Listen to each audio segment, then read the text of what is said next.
Did that get your heart racing a bit? Well, buckle up because what I'm about to share might just save your engine's life.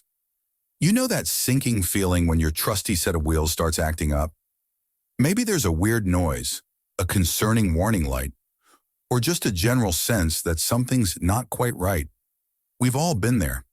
But what if I told you that in many cases, the root cause boils down to just a few bad driving habits? Yep, you read that right. Simple habits that most of us are probably guilty of can actually lead to catastrophic engine failure down the road. And trust me, replacing an engine is one repair bill you do not want to foot, which is why I'm here today to lift the hood on 5 driving habits that are absolute engine killers. None of that vague general advice stuff. I'm giving you the straight facts and hard-hitting wisdom from over 20 years working under the hood. If this kind of insider expertise gets you revved up, do me a favor and smash that like button. It really helps get this channel's wheels turning. And if you're new here, hit subscribe so you never miss an update. All right, let's jump right into enemy number 1, constant low RPM driving. I know what you're thinking, but isn't low revving supposed to be better for fuel economy? You're not wrong. Slow and steady can pay off at the pump. But here's the catch that too many drivers miss.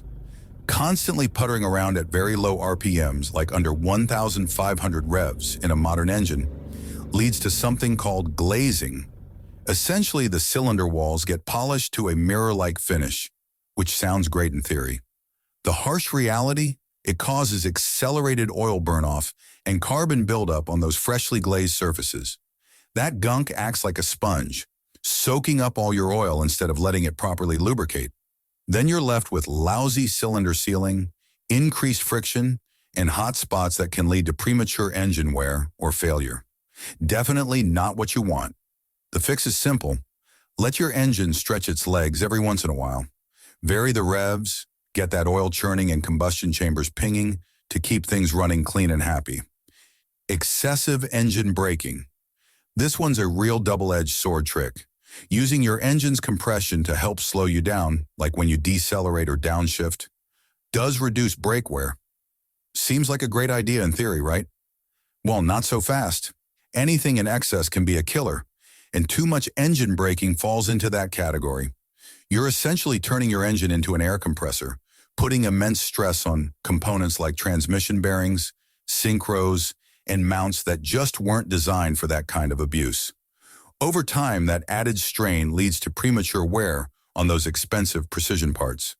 Next thing you know, your transmission's slipping, clunking, and grinding more than a teenage garage band. I'm talking repairs that can easily run $2,000 to $4,000 or more if left unchecked. So while engine braking has its uses, like controlling speeds on hills, don't make it a full-time habit. Give your poor transmission a break and use those actual brakes from time to time. Running on low fuel. Who here is guilty of riding that fuel light like a bucking bronco? Don't be shy.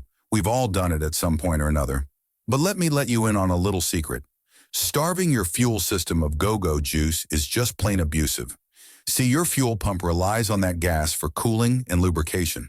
When you're constantly running on fumes, you're forcing the pump to suck up all the crud, sediment, and debris chilling at the rock bottom of your tank. Not exactly a spa day for such a precision component.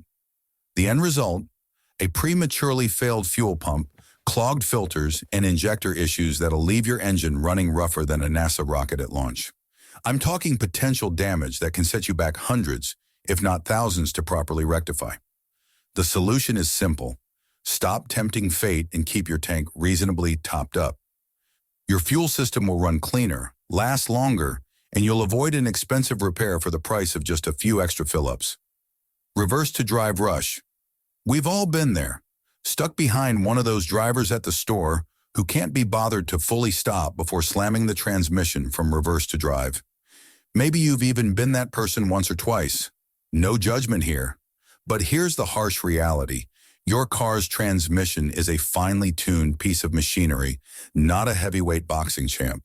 It simply wasn't engineered to endure those repeated jackhammer shifts from a rolling stop. Keep manhandling it like that, and you're just asking for slipped gears, stripped clutch packs, and sheared off bolts down the road. We're talking a rebuilt or replacement transmission job that can easily top $3,000 or more. It's such an easy fix too. Just take the extra half second to fully stop before transitioning from reverse to drive. Your transmission will run smoother, last longer, and you'll keep away from the dreaded four-figure repair. High gear acceleration. With all these modern super smart transmissions packing 8, 9, even 10 different gears, it's tempting to just mash the gas and let all those extra ratios go to work. But too many drivers are making a crucial mistake, lugging their engines in way too high of a gear. See, when you stomp on it from a dig while short shifting into the upper gears, your engine's screaming at peak torque levels, attempting to pull serious weight. And all that strenuous labor puts immense pressure on components like the connecting rods and bearings. I've rebuilt enough motors to know that lugging an engine frequently leads to prematurely spun rods, destroyed crank bearings, and detonation damage you simply can't ignore. We're talking catastrophic failure and a full rebuild or replacement that'll drain your repair fund in no time. The fix is easy. Let that tachometer needle climb up a bit during hard acceleration before shifting gears, especially when merging or hitting the highway. It'll save those internal components years of abuse. There you have it, folks. The 5 habits to absolutely avoid if you want your engine living a long, healthy, problem-free life.